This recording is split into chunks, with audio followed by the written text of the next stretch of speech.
শ্বশুর বাড়ি থেকে কোরবানি গরু গিফট নেওয়া যাবে কিনা? আপনাদের চট্টগ্রামের জনপ্রিয় গুনাহ, তাই না? সিলেট চট্টগ্রামে একটু বেশি হয়, সারা বাংলাদেশেই হয়, কিন্তু এদিকে একটু বেশি হয়। শ্বশুর বাড়ি থেকে কোরবানি গরু বা কোরবানির ছাগল গিফট নেওয়া যাবে কিনা? উত্তর হলো যে শ্বশুর বাড়ি থেকে গরু কিংবা ছাগল এগুলো গিফট নিতে পারেন যদি আপনি এত ফকির হন, এত ফকিরের পুত হন যে আপনার বাপ দাদার 14 গোষ্ঠী গরু ছাগল চোখে দেখে নেই। তাহলে সেক্ষেত্রে আপনি গরিব হলে, এই ফকির হলে যদি ভিক্ষা চান শ্বশুরের কাছে, আর শ্বশুর আল্লাহ অঢেল সম্পদ দেয়, দয়া করে মায়া করে খুশি মনে যদি দেয়, বহু যদির পরে আপনার এই গরু হালাল হতে পারে। কিন্তু আমাদের সমাজের সচরাচর এই শ্বশুর বাড়ি থেকে কোরবানি গরু ছাগল দেওয়ার যে প্রচলন আছে, এটা যৌতুক হিসাবেই দেওয়া হয়। আর এই যৌতুক হিসাবে কোরবানির গরু ছাগল শ্বশুর বাড়ি থেকে নিলে সেটা জায়েজ হবে। আপনি বলবেন হুজুর ফার্নিচার নেই তো, মোটরসাইকেল নেই তো, নগদ টাকা নেই তো, আল্লাহর রাস্তায় আল্লাহকে খুশি করার জন্য বিসমিল্লাহ আল্লাহু আকবার বলে জবাই করার জন্য কোরবানি গরু নিছি ভাই, এটা কেন হারাম হবে?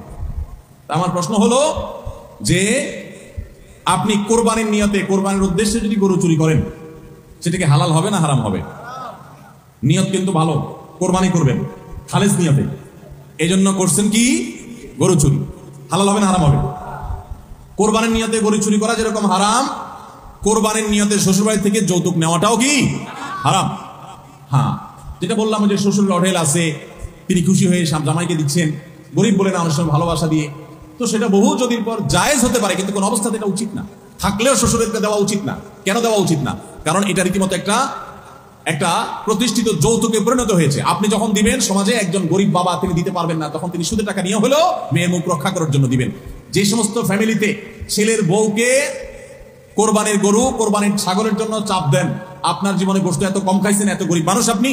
আমি এর আগে সিলেটে বলেছিলাম ইফতার প্রসঙ্গে, আজকে এখানে বলে যাচ্ছি, যাদের কোরবানির গোশতের এত টান পড়ছে, তল পড়ছে, তারা ছেলের বউ পুত্রবধূকে এটার জন্য পিড়াপিড়ি না করে, তার বাপকে বাধ্য না করে আস-সুন্নাহ ফাউন্ডেশনের কাছে দরখাস্ত লেখেন। আমি দায়িত্ব নিয়ে বলতেছি, আপনার মতো ফকিরকে দেওয়ার জন্য আমরা গোশত কালেকশন করি।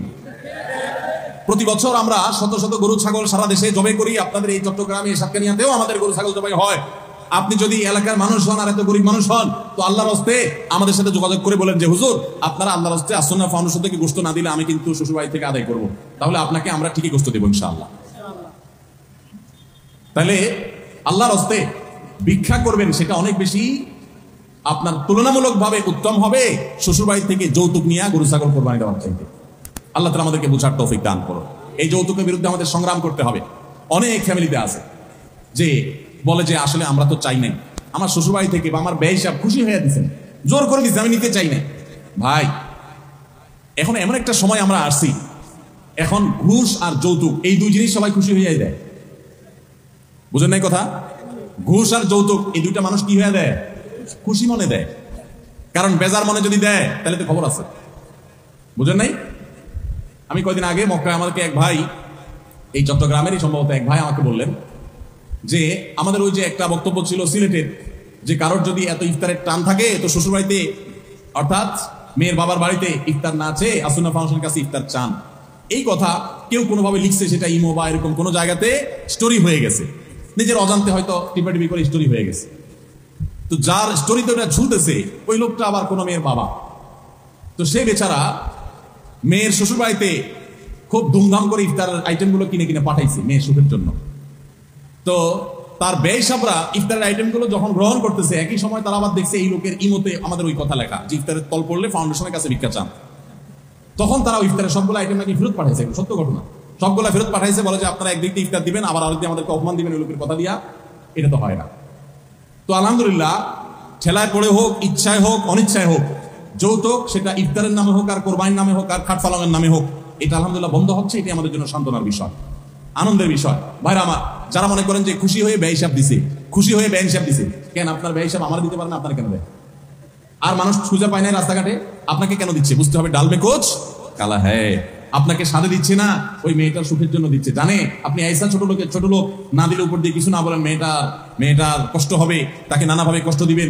আপনি না দেন আপনার আত্মীয় স্বজন দিবে, অন্য মহিলারা খোঁচাবে এবং তার মুখটা ছোট হবে, এই জন্য তার বাপ বাধ্য হয়ে দিচ্ছে। আল্লাহর ওয়াস্তে এই যৌতুক থেকে মুক্ত হওয়ার চেষ্টা করেন।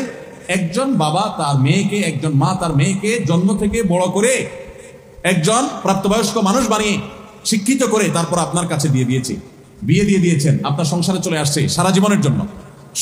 মানুষটাকে গড়ে তুলছেন তার বাপ মা, আর তার সুফলটা ভোগ করছেন আপনি।